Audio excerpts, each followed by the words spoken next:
पुतली नामक गांव था। उस गांव में दुखीराम नाम का एक चौराहा रहता था। दुखीराम अपनी भैंसों का दूध बेचकर ही गुजारा किया करता था। वह बहुत गरीब था, मगर उसके पास बहुत अच्छी नस्ल की भैंसें थी। घर में वह और उनकी पत्नी यशोदा दोनों ही रहा करते थे, क्योंकि उनकी कोई संतान नहीं था। दुखीराम के पास एक नहीं, दो नहीं, पूरी तीन भैंसें थी। एक दिन जब वह उन्हें चराने के लिए ले जा रहा था, तो उसके गांव का सेठ बाबूलाल उसे देखता है। जो बाजार से गांव की तरफ जा रहा था, वह अपने मुनीम को बोलता है, अरे मोहनदास, कुछ समझ में आया? जी जी सेठ जी, सब कुछ समझ में भी आया और देख भी लिया। कितनी अच्छी अच्छी नस्ल की भैंसें हैं उसके पास, दूध भी बहुत देती होंगी ये। और दुखीराम को भला ऐसी भैंसों की क्या जरूरत, अब वो तो बूढ़ा हो चला। सेठ बाबूलाल अपने मुंशी को बोलता है, किसी भी तरह करके यह दुखीराम से भैंसें मुझे चाहिए, तुम कैसे भी करके दो। अगले दिन सेठ का मुंशी उन भैंसों को खरीदने के लिए दुखीराम के घर जाता है।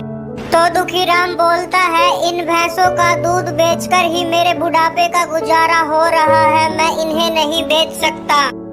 जब मुंशी सेठ बाबूलाल के पास जाकर यह घटना बताता है, तो सेठ बहुत गुस्सा होता है। अगर घी सीधी उंगली से नहीं निकल रहा तो उंगली टेढ़ी कर दो, उसकी कमजोरी का पता लगाओ। आखिर कोई तो कमजोरी होगी उसकी, जिसकी वजह से वह हमें भैंस देने के लिए तैयार हो जाएगा। है ना सेठ जी, उसकी सबसे बड़ी कमजोरी तो उसकी भैंसें ही है। अगर क्या अगर मगर कुछ नहीं, भैंसे तो मुझे चाहिए, उन्हें कुछ नहीं होना चाहिए। तुम उसकी बस कोई और कमजोरी देखो।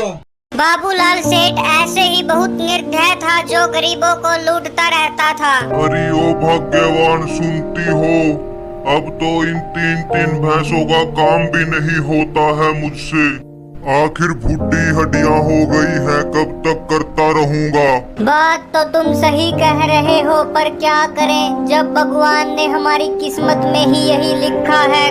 काश हमारा भी कोई बुढ़ापे का सहारा होता, तो आज इतना दुख नहीं देखना पड़ता। आज सेठ बाबूलाल का मुंशी भी आया था, बोल रहा था भैंसों को बेच दो। अरे कैसे बेच दूं, आखिर उनका ही दूध से तो हमारे घर का गुजारा चलता है। मुंशी दरवाजे के बाहर खड़ा होकर चुपके से यह बातें सुन रहा था। अब कुछ करने की जरूरत नहीं है, बस इनका काम बढ़ा देता हूँ। मुंशी रात को आता, कभी भैंसों का रस्सा खोलकर भैंसों को भगा देता, तो कभी बछड़े को दूध पिला देता। ऐसे ही तंग करता। किसकी नजर लग गई है हमारे घर को? अगर ऐसा ही चलता रहा तो हमें भूखा ही रहना पड़ जाएगा एक दिन। पता नहीं कौन ऐसा कर रहा है, मैं तो रात भर पहरा भी दे चुका हूँ। दूध वाले के पास दूध ना जाने के कारण वो भी पैसे देने से इनकार कर रहा है। तभी उनके घर पर सेठ बाबूलाल आता है। अरे कोई है क्या घर पर? अरे आइए सेठ जी, आखिर हम गरीबों के घर आने का आपने कैसे कष्ट किया? इसमें कष्ट की कौन सी बात है भाई, आखिर आप तो हमारे अपने ही हैं। दूध वाले के पास से होकर आ रहा था, सुनने में आया तुम लोगों को बहुत परेशानियों का सामना करना पड़ रहा है। जब तक आपकी परेशानी दूर नहीं हो जाती, ये पैसे रख ले।